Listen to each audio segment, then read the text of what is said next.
asambleísta José Hualzaca. Asambleísta, buenas tardes, buenas noches.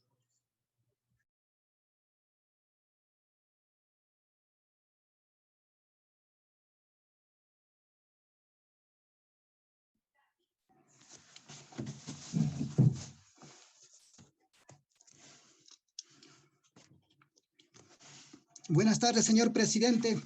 ¿Me escucha? Le escuchamos, asambleísta.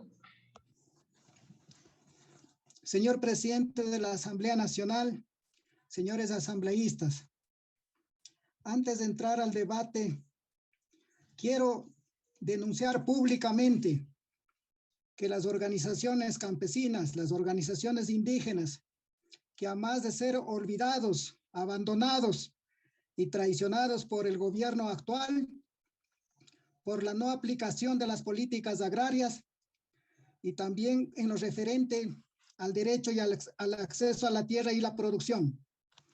El Ministerio de Agricultura y Ganadería hoy se encuentra empeñado.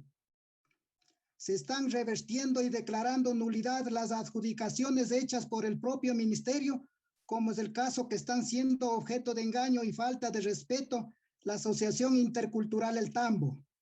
El predio Agrotambo favoreciendo con las acciones del MAGAF está favoreciendo a la familia de los ex banqueros Peñafieles. Digo engaño por este gobierno que entregó la adjudicación con escritura pública en favor de la Asociación El Tambo, cumpliendo con todo el proceso administrativo y el 15 de diciembre del 2017. Y para nuestra sorpresa y para la sorpresa del pueblo ecuatoriano, este 28 de abril del 2021 declara la nulidad, o sea, desconociendo lo actuado por la propia autoridad del Ministerio de Agricultura y Ganadería. Y efectivamente hoy también denunciamos, hoy a las 2 de la tarde la Policía Judicial entró al predio a allanar, donde encuentran cumpliendo las labores los legítimos dueños, la Asociación El Tambo. Entonces estamos viviendo en el Ecuador un Estado y un gobierno colonial y excluyente que no se ha superado. De la misma forma, el MAGAF declara la utilidad en contra de la Asociación Rumipamba del predio Santa Isabel, el 22 de enero del 2021. Los dos casos en el Cantón Mejía, provincia de Pichincha. Asimismo, continúa el trámite de reversión del predio La Rema en contra de las cooperativas Copas y Codesbir en la provincia del Oro. El MAGAF no ha dado una solución definitiva a la cooperativa La Indiana y más 3 asociaciones del predio La Indiana en la provincia del Guayas. Los campesinos que mediante la lucha y cumpliendo todos los procesos administrativos fueron adjudicados legalmente por el Ministerio de Agricultura y Ganadería y en el gobierno de la Revolución Ciudadana. En este momento se encuentran en defensión las organizaciones campesinas en el país.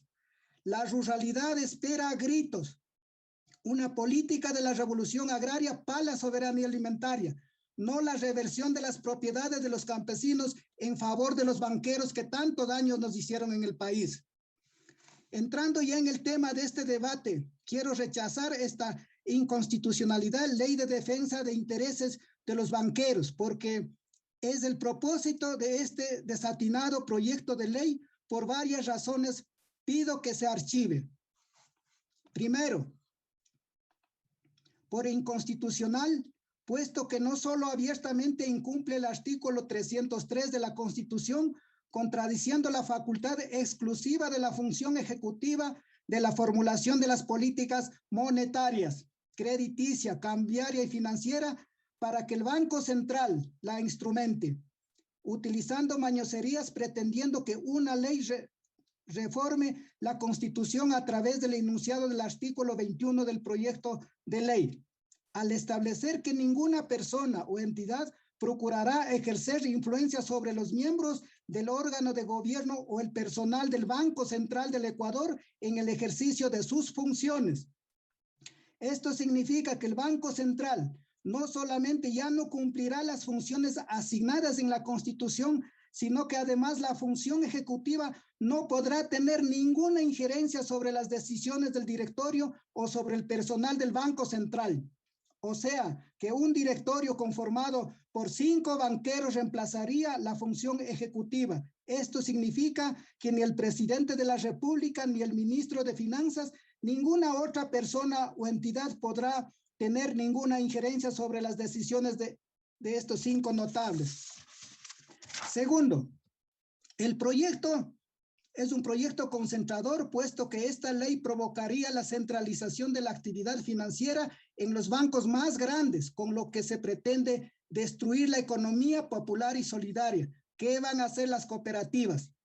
Tercero, este proyecto pretende una mayor liberalización del sistema financiero mediante reformas legales orientadas a la no injerencia del Estado en el funcionamiento del sistema financiero, inclusive mediante la privatización del Banco Central del Ecuador. Como ejemplo de esto, en el artículo 55 del proyecto de la reforma se traslada la competencia de la regulación de los medios de pago, cheques y los medios de pagos electrónicos, que comprenden las transferencias para el pago o cobro, las tarjetas de crédito, débito, recarga y otros de similar naturaleza, de la Junta Política y Regulación Monetaria y Financiera al directorio del Banco Central. En el artículo 68 del proyecto de reforma se establece que el directorio del Banco Central podrá autorizar operaciones de liquidez con instituciones financieras, y el propio directorio definirá el techo de las operaciones de la gestión de liquidez.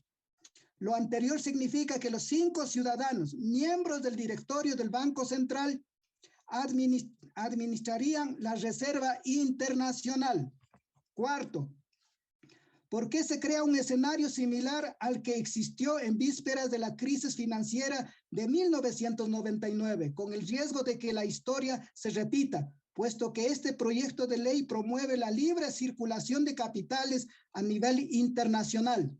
El directorio de los 5 banqueros podrán definir los pagos en el exterior, demandar dinero físico para el uso interno del país, es decir, en palabras de Mauricio Pozo, se les entrega la posibilidad de usar recursos de todos para sacar la plata del país, y esto sumado a una posible eliminación del impuesto de salida de capitales, configura un escenario para atentar contra la estabilidad de dolarización.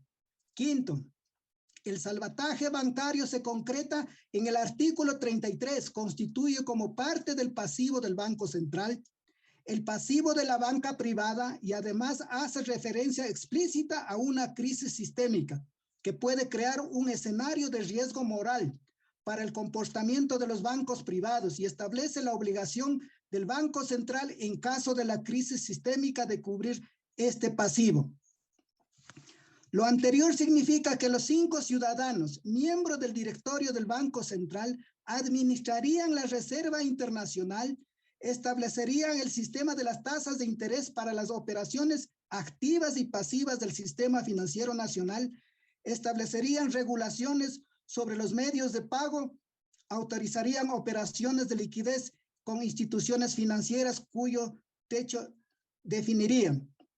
Sexto, el proyecto prohíbe financiar al Estado, pero los recursos públicos depositados en el Banco Central se podrán ser prestados a las instituciones financieras privadas sin ningún límite ni garantía, lo que equivale a la privatización de los recursos públicos depositados por las entidades públicas en el Banco Central. Como vemos, este malhadado proyecto permite realizar nuevas operaciones de securitización de las deudas por parte de los grandes grupos económicos, como en la crisis de 1982 del sepulcro blanqueado Osvaldo Hurtado, y el salvataje bancario, como en la crisis de 1999 de Yamil Maguad, y su superministro trasladó el costo al conjunto de la población, provocando su empobrecimiento, como siempre que los pobres paguen la crisis y los ricos se repartan las ganancias, y cuantos otros atracos a los dineros del país buscan realizar con este proyecto.